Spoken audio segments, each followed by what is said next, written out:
Hey everyone, welcome back to Nighttime Mics. I'm Sarah. And I'm Mike. We are so happy you're tuning in today.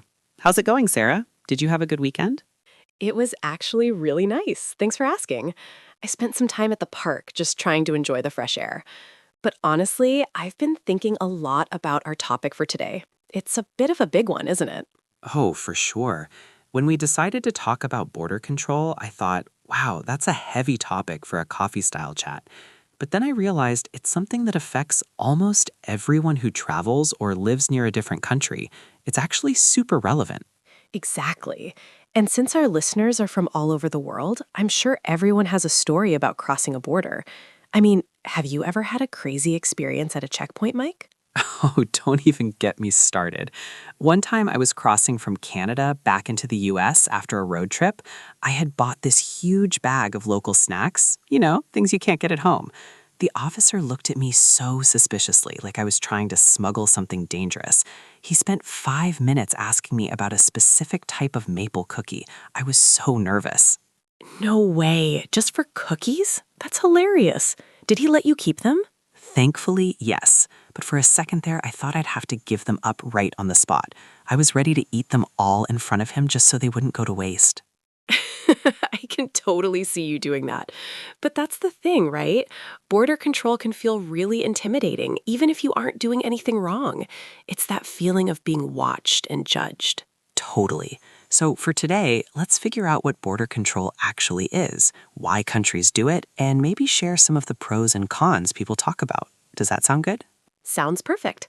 So to start off simple, Mike, how would you explain border control to someone who has never heard the term? Well, I'd say it's like the front door of a house, but for an entire country.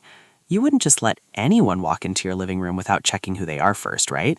You want to make sure they're supposed to be there and that they aren't bringing any harmful inside. That's a great analogy. It's about managing the movement of people, animals, and goods. It's not just about passports. It's about safety, taxes, and even protecting the environment from things like invasive species or diseases. Oh, I didn't even think about the environment part. That's interesting. Like when they ask if you have any fruit or vegetables in your bag? Exactly. It sounds silly, but one tiny bug on an apple could actually ruin a whole forest in a different country if it doesn't belong there. So the officers are basically the guards of the country's health and economy. That makes sense. But man, sometimes it feels like they take it so far. Have you seen those long lines at airports? It feels like it takes forever to get through. Sometimes I feel like they just come up with new rules just to make us wait longer. I know, right? It can be so frustrating. You've just spent 10 hours on a plane, you're tired, you want to shower, and then you have to stand in a line for 2 hours? It really tests your patience. But I guess we have to look at it from their side too. They have thousands of people coming in every day. I guess, but do you think it's always necessary? Some borders are open, like in the European Union. You can just drive from France to Germany and you don't even have to stop. I think that's so cool. It is cool. It's called the Schengen area. It makes travel so much easier. You don't even feel like you're entering a new country until you see the signs in a different language. It's very convenient for business and tourism. But even there, they sometimes bring back the checks if there's a security concern. Right, so it's like a flexible door. Sometimes it's wide open and sometimes it's bolted shut. But why can't every border be like that? Wouldn't the world be better if we could all just move around freely? That's a big question, Mike. In a perfect world, maybe. But there are a lot of complicated reasons why countries keep their borders strict. One of the main ones is security. They want to prevent crime and make sure people who shouldn't be in the country stay out. I get that, but then there's the issue of immigration. A lot of people move because they want a better life, right? They're looking for jobs or trying to escape bad situations. When borders are too strict, it makes it really hard for those people. It definitely does. It's a very sensitive topic. On one hand, a country needs to make sure it has enough resources, like housing, schools, and hospitals, for everyone living there. If too many people come in too fast, it can put a lot of pressure on those systems. I see your point. It's like a balancing act. You want to be welcoming, but you also have to be practical.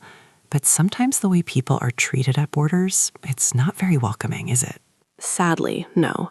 There are a lot of stories about people being treated poorly or having to wait in terrible conditions. It's a human rights issue that a lot of organizations are trying to figure out. It's not just about laws, it's about people's lives. Exactly. And then there's the technology part of it. Have you noticed how much it's changed lately? Now they have face scanners and fingerprint readers at almost every major airport. Oh, I know. It feels like a sci-fi movie. I remember the first time I used an electronic gate with my passport. I just stood there, the camera looked at me, and beep, the gate opened. It was so fast, but also a little bit creepy. Beep, you may enter human. It is a bit weird, but honestly, I prefer it to the long lines with the officers who never smile. If a computer can check my face and let me through in 30 seconds, I'm all for it. True, it is faster. But some people worry about privacy. Where does that data go? Who is looking at my face? It's another one of those trade-offs, convenience versus privacy. That's a good point. I usually just give up my privacy for the sake of speed because I'm always running late for my flights. But you're right, we should probably think about it more. Typical Mike, always in a rush.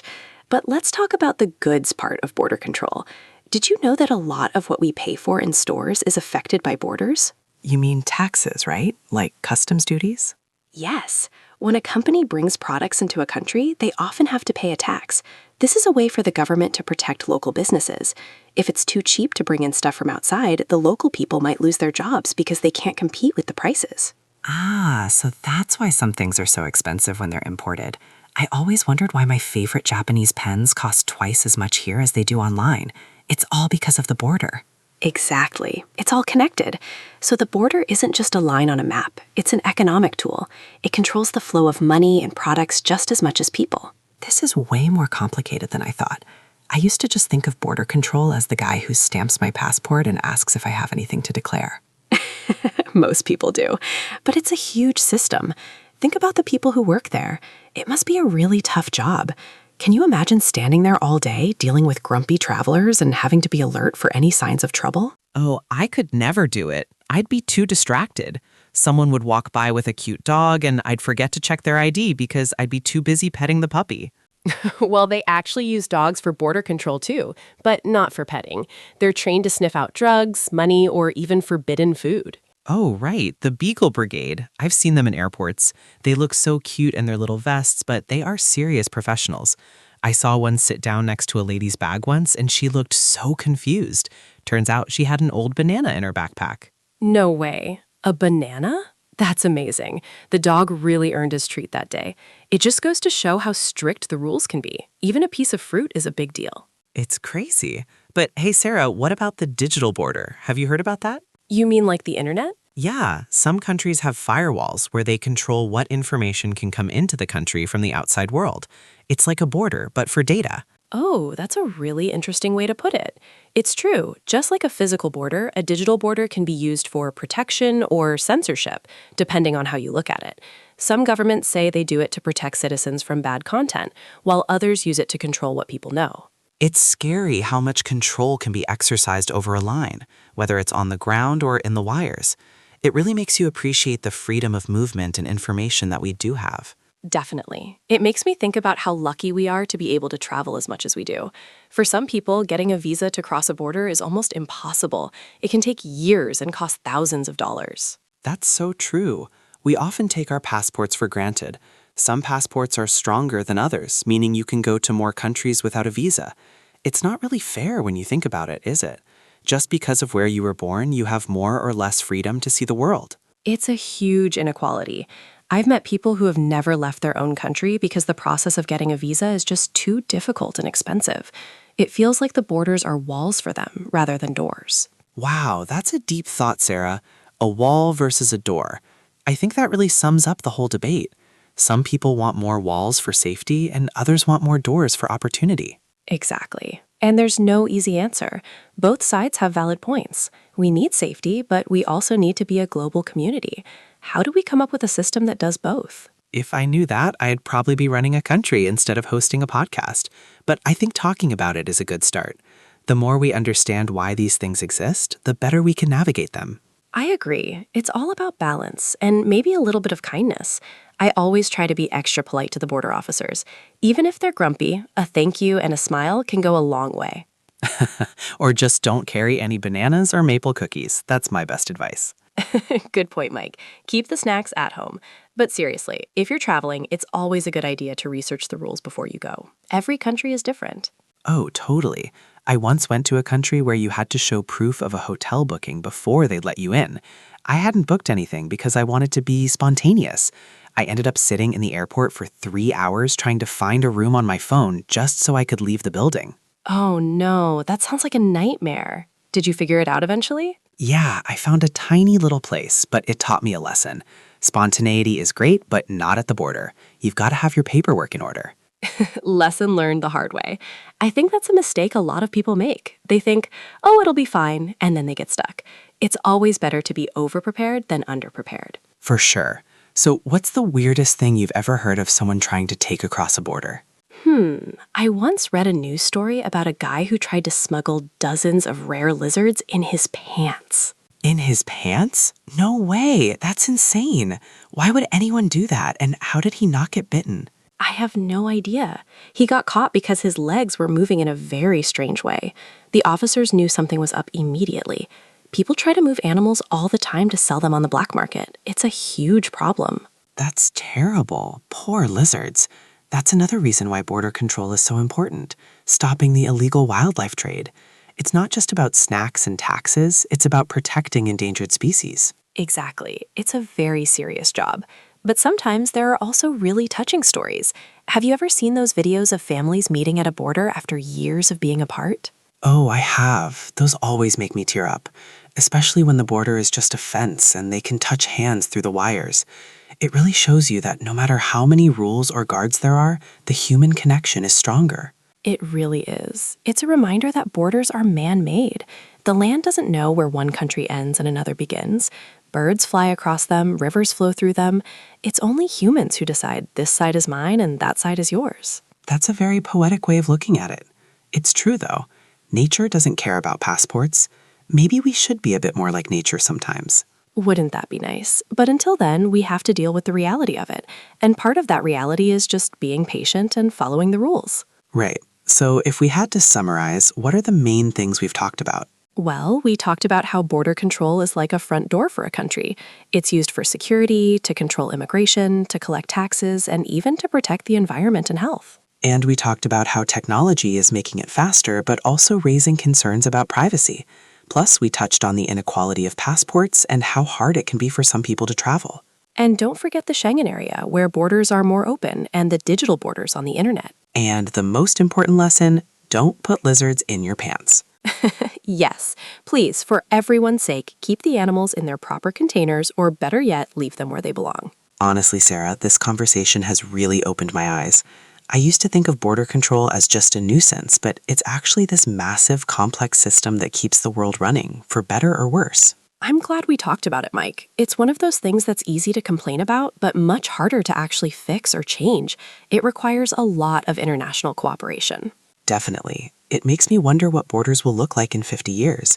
Do you think they'll be even stricter, or will they eventually disappear? That's a tough one. With technology, they might become invisible. Maybe we won't even have to stop. A satellite will just scan us as we walk across a line. But as for them disappearing, I think humans like their boundaries too much. It might take a long time for that to change. You're probably right. We are very protective of our space.